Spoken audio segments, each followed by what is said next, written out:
Bonjour à tous et bienvenue sur la chaîne YouTube de France Minéraux. Je suis ravie de vous retrouver aujourd'hui pour vous parler de l'unakite. Alors l'unakite tient son nom des montagnes Unaka au sud des États-Unis, pour être tout à fait précise. En termes de composition, je vais me servir un petit peu de mes notes pour celle-ci, l'unakite se compose de silicates de calcium, d'aluminium et de fer. On en trouve donc bien évidemment aux États-Unis, en Autriche, au Mexique, au Mozambique et enfin en Norvège. En termes de couleur, eh bien l'unakite, on en trouve surtout des verts jaunes pouvant aller jusqu'au vert foncé avec des petites taches rouge orangé. Donc je vous mets une petite photo juste ici.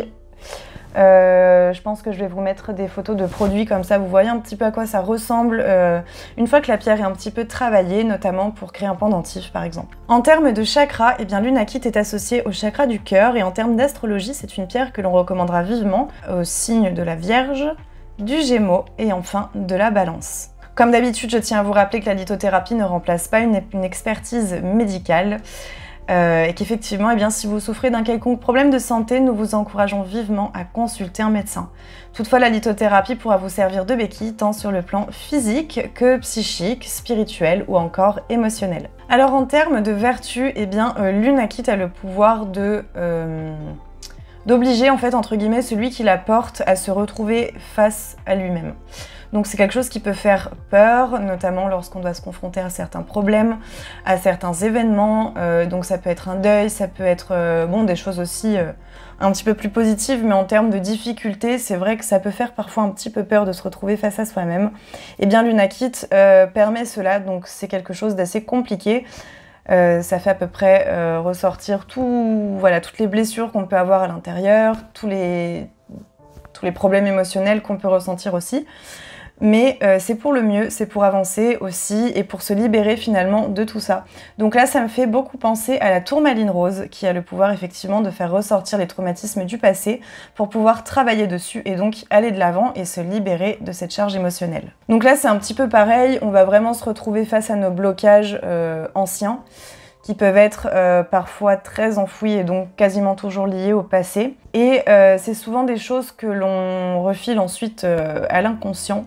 Et donc l'unakite permet de reconscientiser un petit peu tout ça, travailler dessus, s'en débarrasser et donc avancer de manière tout à fait positive. C'est aussi une pierre qui aide à relativiser et à prendre du recul. Donc si vous subissez des difficultés, quelle qu'elle soit, l'unakite peut tout à fait vous accompagner, voilà, pour prendre un petit peu de recul sur la situation et trouver des solutions efficaces si toutefois cela est possible. De manière purement physique, eh bien, l'unakite répond aux problèmes de foie, d'intestin, de vésicule biliaire, notamment lorsqu'elle est dotée de touches un peu vert jaune, vert sombre, avec des petites taches rouges claires. Donc c'est pratiquement c'est la forme en fait d'unakite que l'on voit le plus souvent. D'ailleurs, à noter qu'elle aura une action tout à fait ciblée sur le foie si vous la déposez au niveau du chakra du plexus. Si on la dépose également sur le chakra racine, eh bien c'est une pierre qui pourra vous aider cette fois-ci à résoudre des problèmes d'origine osseuse. Pour terminer, eh bien de façon plus générale, l'unakite, comme la plupart des pierres de couleur verte, comme on a déjà vu précédemment avec la malachite ou encore l'aventurine,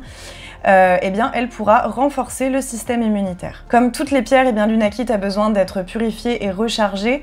Pour ce faire, eh bien, il faudra la déposer dans de l'eau légèrement salée ou de l'eau distillée et la recharger au rayon du soleil ou sur un amas de quartz selon vos possibilités. Alors en termes d'expérience personnelle, je n'ai jamais possédé d'unakite comme je vous l'avais dit dans les vidéos de la semaine dernière. La plupart des pierres qui arrivent sont des pierres avec lesquelles je n'ai jamais travaillé. Cependant, bon, je la trouve assez intéressante quand même. Surtout par rapport à tout ce qui touche au développement personnel, par rapport à tout ce qui sera blocage inconscient, tout ça, je trouve que c'est particulièrement intéressant. Mais c'est vrai qu'en ce qui me concerne, la tourmaline rose a fait tellement de miracles sur moi que j'ai un petit peu de mal du coup à me tourner vers d'autres pierres de ce style-là. Pour l'instant, je n'en ai pas besoin.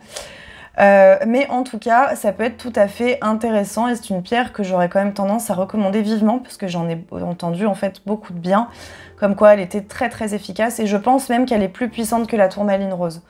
Moi c'est vrai que j'ai plus eu tendance à travailler avec celle-là parce que déjà c'est une pierre rose et comme vous le savez probablement, c'est tout simplement la couleur que je préfère, que ce soit de façon générale ou au niveau des pierres. Et voilà, je porte tellement souvent de la tourmaline rose que je m'y suis vachement habituée. Et c'est vrai que j'aurais du mal à partir vers une autre pierre qui, en plus, visuellement ne m'attire pas plus que ça. Mais je pense que voilà, c'est vrai que si j'avais pas connu la tourmaline rose, je pense que j'aurais aussi bien pu travailler avec de l'unakite en termes d'énergie et de puissance un peu énergétique et spirituelle. Elle a l'air quand même assez balèze. Donc n'hésitez pas eh bien, à me faire un retour si vous avez déjà travaillé avec de l'unakite dans ce but-là ou dans un autre. Ça peut toujours être intéressant d'avoir vos retours. C'est toujours quelque chose qui me fait plaisir. Donc bah voilà, en ce qui me concerne pour l'unakite, pourquoi pas, je laisse quand même une porte ouverte, on ne sait jamais. J'espère que cette vidéo sur l'unakite vous aura plu. N'hésitez pas à vous abonner, à liker, à partager, ou bien même à commenter, comme je vous le disais précédemment. Si vous avez une expérience à partager avec l'unakite, je serais ravie eh bien, de vous lire, comme d'habitude. En attendant, eh bien, je vous souhaite un excellent week-end et je vous retrouve donc la semaine prochaine.